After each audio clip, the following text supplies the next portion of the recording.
It's Jenny Huston live from Electric Picnic, and I am joined by the genius Guy Garvey. Hello, how are you doing? I'm extremely well. You're looking fresh after what, a full week off? Almost a full week, yeah. We were in Germany and then I've been back home in Manchester for a blessed 4 days, yeah. And tell me about Germany and the REM tour. How many sort of dates and what kind of size stadiums were you playing?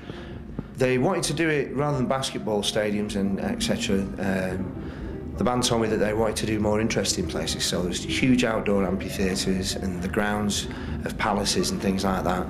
And it was great. They were lovely people themselves, and all the crew as well. All the people that work for them are really sweet people, and REM fans are quite respectful. So it was a really great support for us. It was a great honour. I mean, but do you think when you're playing a different setting like that, when it is like the grounds of a palace, when it's somewhere beautiful, do you think it changes the mood?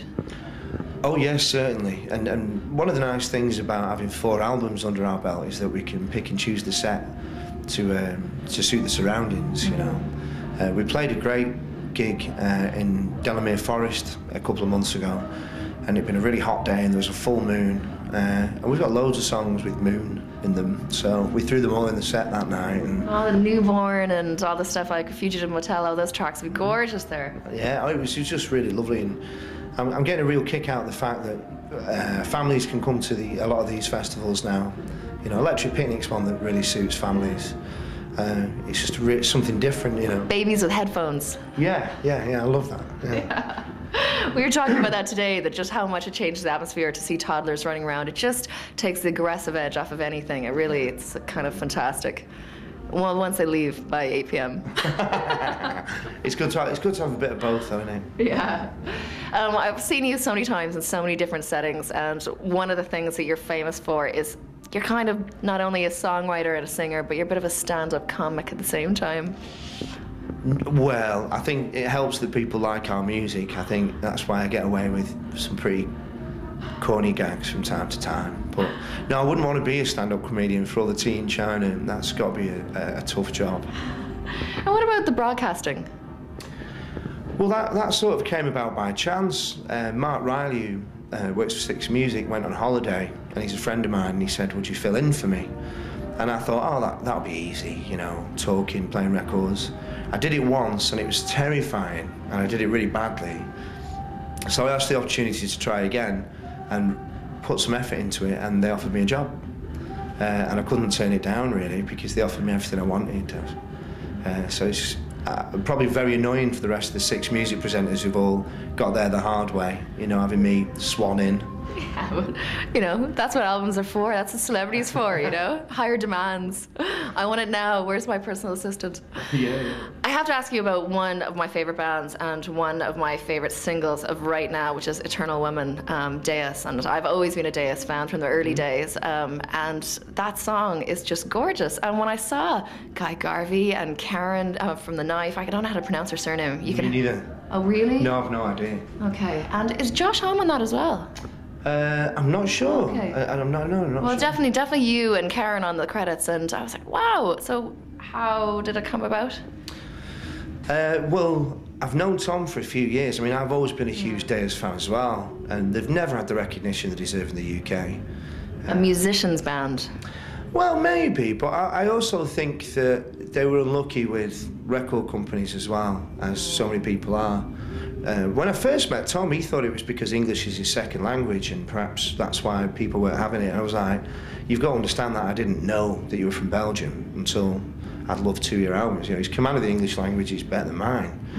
And so we became friends, and then, you know, whenever you get on with a musician, you say we should do something together one day, and it very rarely actually happens. But I was on my way down to Bristol because I'm co-writing some stuff with Massive Attack at the moment.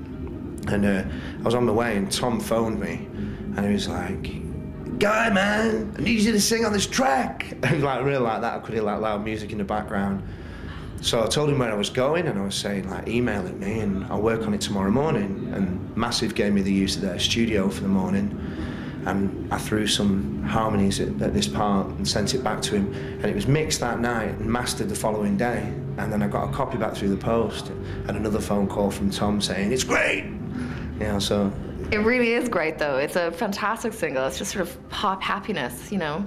It's just great when you get to sing on one of your favourite band's records. You get invited. It's pretty amazing. Yeah. Even better when you meet somebody and you actually like them. People always say, don't meet your heroes. And I think that applies to musicians meeting fellow musicians as well. You kind of go, God, I love your album, but you're a tosser, you know? So it's nice when that's not the case. Well, that's it. I think you find that in music, there's obviously a hierarchy. If a band's absolutely huge and has been around for years, then more people know who they are. But I think most musicians don't stop being music fans, and it doesn't matter if a band's younger than you or older than you or whatever.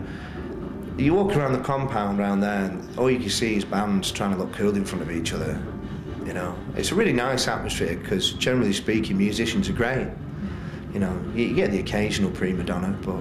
They're usually 22 and wearing tight black trousers. Yeah. Okay, so coming back to Ireland, because you play here so often and you're so popular here and so loved here, and you've done other voices, you've experienced Dingle, and the Vicar Street gig was it was reverential. Oh. But you're coming back, not once but twice? Yeah, in November, I think. I think it's November in the Bachelors. Yeah. And I understand it's sold out, so there's a second date. That's kind of what I heard. Is that official? You actually know more than me on that front. Yeah. Okay. Think so. But you've got a couple more festivals to do after the picnic. We've got Connect Festival. In fact, I think Connect might be the last one of the summer. And then we've refurbished our little room in Manchester where we write our records, so it looks like somewhere different. And throughout the end of the year and beginning of next year, we're working on the next record. And what about the stuff with Massive Attack? Because when you're saying Massive said I could use their studio, it suddenly sounded like you were talking street.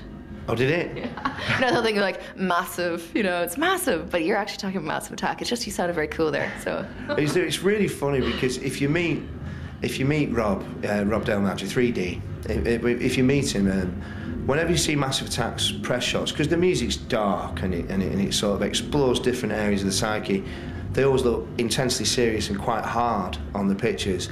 And when you actually know Rob, those pictures make you laugh because he's a permanent grin. He's such a sweet bloke. And we just get on a house on fire. He's got the same childish sense of humour as me. Okay, so when will we be hearing those sort of collaborations? I don't know. At the moment, it's an excuse to go and see Rob in Bristol, You see. So the longer it takes to finish the songs off, the more fun we'll be having. So who knows? Okay. Well, I look forward to that and the new album material. Guy, I won't keep you from your stage. Thank you. Thank you Pleasure. very much. Good to see you again.